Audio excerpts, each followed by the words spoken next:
আজ আমার বিয়ে, তাই নববধূ সাজিয়ে মঞ্চে বসিয়ে দিল। অনিচ্ছা সত্ত্বেও এই বিয়ে করতে হচ্ছে আমাকে। হঠাৎ একজনকে দেখে চোখ আটকে গেল। তাকে দেখে রাগে, ঘৃণায়, অপমানে মাথা হ্যাঁট হয়ে যাচ্ছে আমার। ইচ্ছে করছে সবার সামনে থাপ্পড় মেরে জিজ্ঞেস করি কেন এমন করলো। আকস্মাৎ মঞ্চে উঠে যা বলল আমাকে, আমি শুনে থ হয়ে গেছি। চোখ দুটো বিস্ফারিত করে ওর দিকে তাকিয়ে আছি। আমার নাম রিনা আক্তার মিতু, সবাই আমাকে মিতু বলে ডাকে। পরিবারে মা, বাবা, 3 ভাই আর বড় বৌদি আছেন। মেজো ভাই বিয়ে করেননি, তারপর আমি, আরেক ভাই আমার ছোট ভাই। আমি দেখতে সুন্দরী হলেও তেমনটা না, আমার চেহারাটা গোল, দেখতে মোটামুটি ঠিক আছি। তবে আমার জ্যাঠাতো বোন সুমি আমার থেকেও অনেক সুন্দরী, দেখতে একদম রাজকন্যাদের মতো। আমরা দুজন সমবয়সী, তাই সব সময় জুটি বেঁধে থাকি। যেখানে যাই একসাথে যাই, রাতেও একসাথে ঘুমাই। সবাই বলে আমরা নাকি জোরের কবুতর। আমরা দুজন একই বিদ্যালয়ে পড়ি, দুজনে শ্রেণী 6-এ পড়ি। একদিন গৃহের সামনে পুকুরের ধারে দুজন দাঁড়িয়ে গল্প করছিলাম। হঠাৎ দুটো ছেলে পুকুরের ধারের পথ দিয়ে একে অপরকে দৌড়াচ্ছিল। সামনে যেজন তার হাতে কিছুই নেই, পিছনে যে আসছে তার হাতে মরিচের গুঁড়ো। যত সম্ভব সামনের জনকে মারার জন্য নিয়েছে। প্রথম ছেলেটা যেতে যেতে আমার জ্যাঠাত বোনের দিকে তাকিয়েছিল, মনে হচ্ছিল সব কিছু জরিপ করে নিল। কতটা সুন্দর সে! আমরা ওদের কাণ্ড দেখে মুচকি মুচকি হাসছিলাম। পরে জানতে পারি ওরা দুজন আপন ভাই। এভাবে কয়েকদিন চলে যায়। ছেলেটা কয়েকবার এসে সুমির ব্যাপারে সব খুঁজে নিয়ে যায়। ছেলেটার নাম করিম আহমেদ রনি, সবাই তাকে রনি বলে ডাকে। সুমির ব্যাপারে সব জেনে মাকে বলল। রহিমা বেগম সব শুনে বললেন, মেয়ে পছন্দ করেছিস ঠিক আছে, কিন্তু তুই এখন বিয়ে করতে পারবি না। রনি বলল, কেন মা, এই কথা কেন বলছো? রহিমা বেগম বলল, কারণ তোর বড় ভাই সজীব, ওর বিয়ে না হওয়া ছাড়া তুই কি করে বিয়ে করবি? রনি বলল, তা না হয় ঠিক আছে, কিন্তু কলমা করে তো রাখতে পারি, আমি বাহিরে থেকে আসার পরে না হয় বিয়ে হবে। রহিমা বেগম ছেলের কথাই রাজি হয়ে গেলেন। রহিমা বেগমের 3 ছেলে 3 মেয়ে। 3 ছেলে বিয়ে করেছে, বাকি আরও 3 ছেলে। মেয়েদেরও বিয়ে হয়ে গেছে। রনির কথা মতো সুমিকে দেখতে আসে। সুমিকে সাজিয়ে ওনাদের সামনে বসানো হলো, সাথে আমিও ছিলাম। জানি না হঠাৎ কি হলো, ছেলেপক্ষ সুমিকে পছন্দ না করে আমাকে পছন্দ করে, এমনকি ছেলেও আমাকে পছন্দ করে। ব্যাপারটা কেউই বুঝতে পারল না।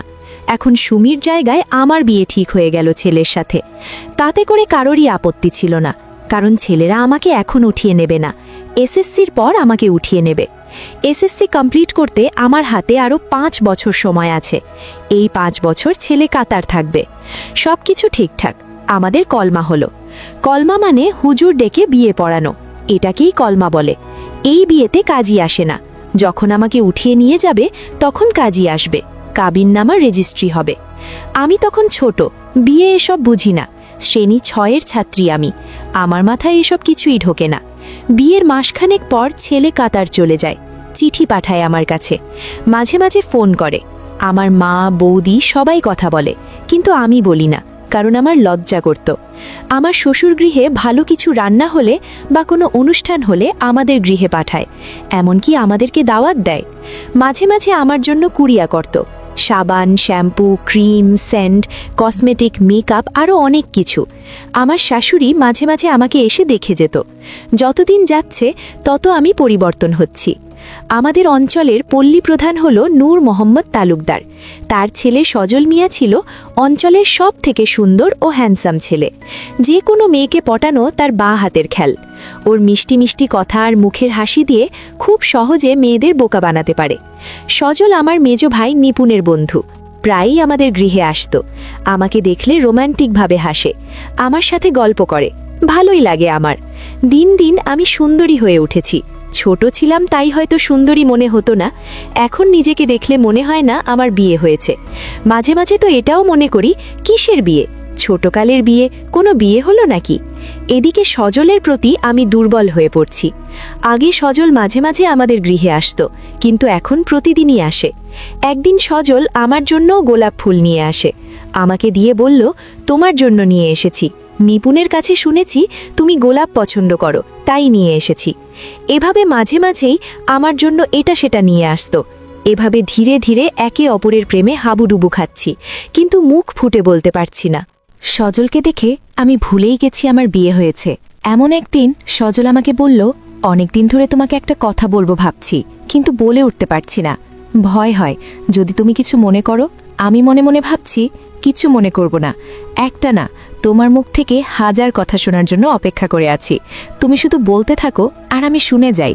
আমি কিছু বলছি না দেখে সজল বলল, কি হলো, কি ভাবছো, মনে করে? আমি নিজেকে স্বাভাবিক করে বললাম, কিছু না। আপনি কি যেন বলবেন বলছেন, বলুন কি বলতে চান, আমি কিছু মনে করব না। সজল আমার চোখে চোখ রেখে বলল, তোমাকে আমার ভালো লাগে, তাই প্রতিদিন এভাবে ছুটে আসি তোমাকেই দেখার জন্য। একদিন তোমাকে না দেখলে রাতে ঘুম হয় না আমার, মনটা অস্থির হয়ে থাকে তোমার জন্য। তোমাকে এক ঝলক দেখলেই মনটা শান্তি পায়। সব সময় তোমার কথা মনে পড়ে, রাতে ঘুমোতে পারি না আমি।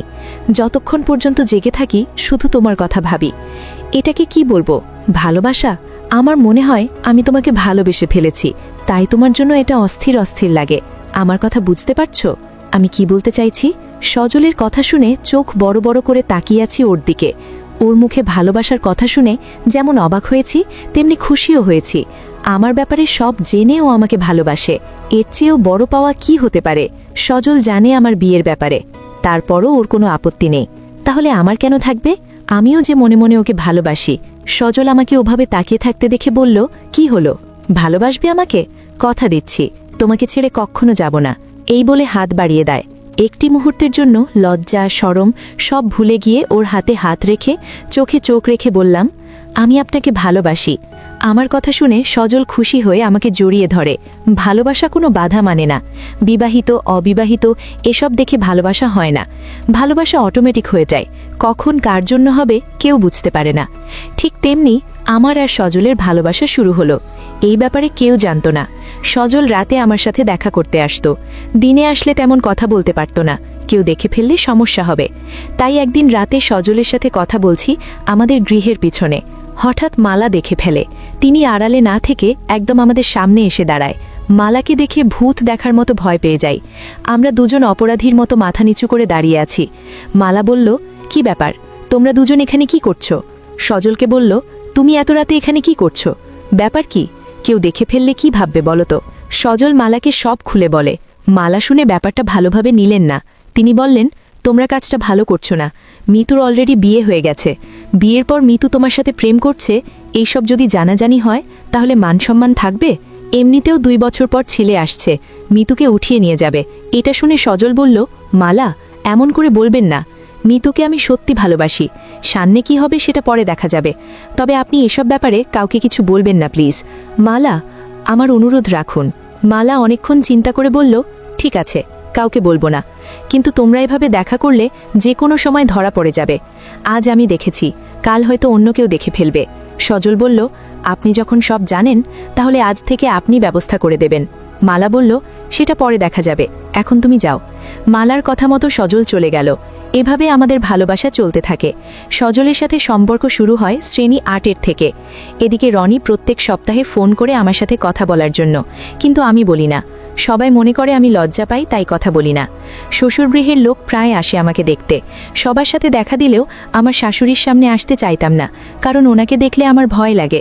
তাই দেখতে দেখতে আমি এসএসসি পরীক্ষা কমপ্লিট করি, রেজাল্টও ভালো আসে, আমি A+ পেয়েছি। ওইদিকে রনি আসার সময় হয়ে গেছে, সজীবের জন্য মেয়ে দেখছে। 2 ভাই একসাথে একই দিন বিয়ে করবে। মেয়ে দেখতে দেখতে 2-3 মাস কেটে গেল। লাস্ট পর্যন্ত সজীবেরও বিয়ে ঠিক হয়ে গেল। 2 ভাই একসাথে বিয়ে করবে, সেই অনুযায়ী ব্যবস্থা করছে। এদিকে বিয়ের দিন যত ঘনিয়েই আসছে তত আমার পেরেশানি বাড়ছে। আমাদের গৃহেতেও বিয়ে নিয়ে হইচই চলছে, সবাইকে দাওয়াত দেওয়া, কার্ড ছাপানো, শপিং করা, আরও অনেক কিছু। সজল সব দেখেও না দেখার ভান করছে, মনে হচ্ছে ও কিছুই জানে না। আমি বললাম, তুমি আমার সাথে রাতে দেখা করো, কথা আছে। সজল বলল, ঠিক আছে। রাত 12টার দিকে সজল আসে আমার সাথে দেখা করতে। ওকে দেখে আমি ওর বুকে ঝাঁপিয়ে পড়ে কেঁদে উঠি। সজল আমাকে জড়িয়ে ধরে বলল, আরে আরে কাঁদছো কেন, এভাবে কেউ কাঁদে?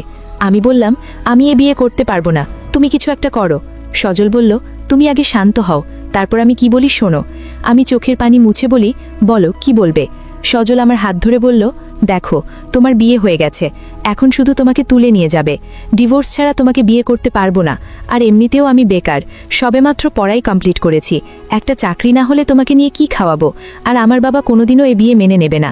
নিপুণের কাছে আমি ছোট হয়ে যাব। আমি আর চুপ থাকতে পারলাম না, বললাম, আসলে তুমি কি বলতে চাও ক্লিয়ার করে বলো। সজল বলল, সোজা কথা, আমি তোমাকে বিয়ে করতে পারবো না। আরে এত ঝামেলা নিয়ে কেন তোমাকে বিয়ে করব? তার চেয়ে ভালো তুমি আমাকে ভুলে যাও, শুধু শুধু ঝামেলা বাড়িয়ে লাভ কি? আমি আর পারছি না ওর কথা শুনতে। আমি ওর কলার চেপে ধরে বললাম, তাহলে কেন আমাকে ভালোবেসেছিলি? কেন আমার মন নিয়ে খেলেছিস? আমি তোর কি ক্ষতি করেছি? কেন এত স্বপ্ন দেখালি? কলার ছাড়িয়ে নিয়ে বলল, দোষ তোমার। সব জেনে শুনে তুমি প্রেম করেছো। মানছি আমি তোমাকে প্রপোজ করেছি, তুমি একসেপ্ট করবে কেন? আমি বললাম, এখন সব দোষ আমার? আসলে তুই একটা কাপুরুষ, বেঈমান, ছোট লোক। আজকের পর থেকে তোর মুখ দেখতে চাই না। এই বলে চলে আসি। সজল আমার কথায় কিছু মনে করল না, উল্টো আরও খুশি হলো। মনে মনে ভাবছে, আপদ বিদায় হলো। মেয়েদের মন নিয়ে খেলা করা এটা ওর পুরনো পেশা। এমন কত মেয়ের সাথে প্রেম প্রেম খেলেছে তার কোনো হিসাব নেই। মেয়েরা জেনে শুনে ওর সাথে প্রেম করতে আসে। পরের দিন মালা আমাকে সজলের কথা জিজ্ঞেস করে। আমি কান্নায় ভেঙে পড়ে কাল রাতে সব কথা খুলে বলি। মালা শুনে বলল, আমি আগেই জানতাম এমনটা হবে। সজল শুধু টাইম পাস করছিল। আমি না করলে তুমি শুনতে না, তাই চুপ করেছিলাম। যেই সময়টা ওকে দিয়েছ সেই সময়টা যদি আজ নিজের স্বামীকে দিতে, তাহলে আজ এই দিন দেখতে হতো না। 2 দিন পর তোমার বিয়ে, তাই বলছি সব ভুলে গিয়ে নতুন করে শুরু করো। এই বলে মালা চলে গেল। মনে মনে মালার কথাগুলো ভেবে নিজেকে স্বাভাবিক করার চেষ্টা করলাম, কিন্তু কোনোভাবেই পারছি না। যতবার ভাবি ওকে ভুলে যাব, ততবার সজল আমার সামনে ঘুরঘুর করছে। নিপুণ ভাইয়ের সাথে বিয়ের কাজে হেল্প করছে। মনে মনে ভাবছি, কি অদ্ভুত ব্যাপার, বিয়ের সম্পূর্ণ কাজ করে প্রেমিকাকে অন্যের হাতে তুলে দিচ্ছে প্রেমিক। এমনটা কারো সাথে ঘটেছে জানি না ভাই, তবে আমার সাথে ঘটছে। আজ আমার গায়ে হলুদ। রাত 10টার দিকে ছেলেপক্ষ থেকে 15 জন মেয়ে এলো গায়ে হলুদ দেওয়ার জন্য। আমাকে রনির চাচাতো ভাইয়ের বউও এসেছিল। তিনি যেমন গম্ভীর তেমনি রসিক টাইপের। আমাকে গম্ভীর দেখে অনেক রসিকতা করলেন, কিন্তু আমার মুখে হাসি ফুটাতে পারলেন না। কি করে ফুটবে, যার জন্য আমার মুখের হাসি মলিন হয়ে গেছে? সে আমার সামনে দাঁড়িয়ে বারবার আমার চোখ তার দিকে চলে যাচ্ছে। তার কোনো দুঃখ নেই, সে মন খুলে হাসছে সবার সাথে। সব কষ্ট আমাকে ঘিরে রেখেছে। একে একে সবাই আমার গায়ে হলুদ ছোঁয়ালো। সবার লাস্টে সজল আমাকে হলুদ ছোঁয়াতে আসে। ওর মুখে হাসি আর আমার চোখে জল। এমন অভিজ্ঞতা কারো হয়েছে? প্রেমিক তার প্রেমিকাকে গায়ে হলুদ লাগিয়ে বিদায় দেয়। সত্যিই কি ভাগ্য আমার, কিছু বলতে পারছি না, চুপ করে আছি। সবাই ভাবছে আমার গম্ভীরতার কারণ আমার শাশুড়ি, কারণ আমি ওনাকে খুব ভয় পাই। সেদিন গায়ে হলুদের পর্ব ভালোভাবে মিটে গেল। আজ আমার বিয়ে। নববধূ সেজে বসে আছি মঞ্চে। বরপক্ষা চলে এসেছে। একে একে মেহমান সব খেয়ে বেরিয়ে যাচ্ছে। হঠাৎ সজল মঞ্চে উঠে আমার কানে কানে বলল, নববধূর সাজে তোমাকে খুব সুন্দর লাগছে। আজ তোমাকে একটা সত্যি কথা বলি, এতদিন তোমার সাথে টাইম পাস করেছি আমি, তা না হলে জেনে শুনে কেউ বিবাহিতা মেয়ের সাথে প্রেম করে না। সত্যি তুমি বোকা। কোনো অবিবাহিত ছেলে বিবাহিত মেয়ের সাথে প্রেম করে না। তুমি ভাবলে কি করে তোমাকে আমি বিয়ে করব? সজল শুধু মেয়েদের সাথে প্রেম করতে ভালোবাসে, বিয়ে করতে না। বোকা মেয়ে একটা। আমার চিন্তা দূর করো, এখন থেকে স্বামীর চিন্তা করো, তাহলে সুখে শান্তিতে দিন কাটাতে পারবে। শাদী মোবারক। আমি চোখ লাল লাল করে ওর দিকে তাকালাম। যা বলল নিজের কানকে বিশ্বাস করাতে পারছি না। মানুষ এতটা নিচে নামতে পারে? আমার চাহনিতে দুঃখ, কষ্ট, বেদনা সব ফুটে উঠেছে, কিন্তু ওর চোখেই পড়ল না। উল্টো মুচকি মুচকি হাসছে। নিজের ভুলটা বুঝতে পারলাম। ওর সাথে প্রেম করে মস্ত বড় ভুল করেছি আমি। আফসোস হচ্ছে। এখন রনি দেখতে হ্যান্ডসাম, গায়ের রং শ্যামলা, তবে একটাই সমস্যা, ওর হাত ছোট, আমার থেকে 1 ইঞ্চি ছোট। এমনিতে কোনো সমস্যা নেই, ভদ্র, ভালো, মিশুকে টাইপের। বিয়ের সময় সজল আমার সামনে দাঁড়িয়েছিল। ওর নজরে কিছুই এড়ালো না। সবকিছু জেনে শুনেও না জানার ভান করে আছে। ভাবতে অবাক লাগে, মানুষ এমনও হয়। জানি না কোন ধাতুর তৈরি। আমিও হার মানলাম না। ওর সামনে 3 বার কবুল বলে সাইন করে দিলাম। একবারও ওর দিকে তাকালাম না। সবার কাছ থেকে বিদায় নিয়ে সেদিনের মতো শ্বশুর গৃহে চলে গেলাম। আমাদের গৃহ থেকে আমার শ্বশুর গৃহ বেশি দূর না, 5 মিনিটের রাস্তা। তাই আমরা তাড়াতাড়ি গিয়ে পৌঁছালাম। সজীব ভাইয়ের বউ নিয়ে আসতে একটু সময় লাগলো। ওনার শ্বশুর গৃহ একটু দূরে, তাই রাতে আমাদের দুজাকে একসাথে বসালো। সবাই আসছে, দেখে দেখে চলে যাচ্ছে।